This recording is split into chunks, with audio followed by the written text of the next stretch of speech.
Guna menuntaskan permasalahan penunggakan pembayaran dana subsidi pada klub Sriwijaya FC, pihak BOPI akan segera mempertemukan PT LIB selaku operator liga dengan manajemen klub Laskar Wongkito. Rencananya pertemuan antara kedua belah pihak ini akan dilakukan sebelum bergulirnya kompetisi Liga 2 musim 2020.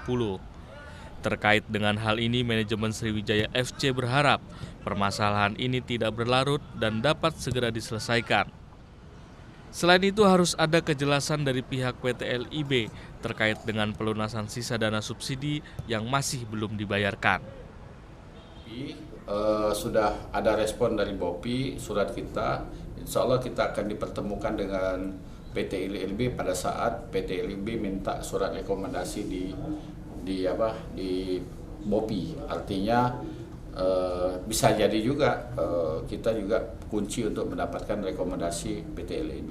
Mundur bisa saja karena kalau kita otot-ototan ya, tetapi kita tetap tidak akan begitu. Yang penting negosiasi dan dan eksekusinya jelas untuk klub kita.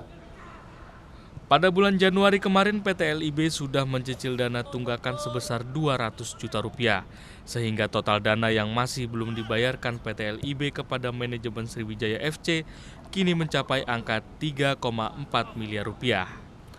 Nur Muhammad, Kompas TV, Palembang, Sumatera Selatan.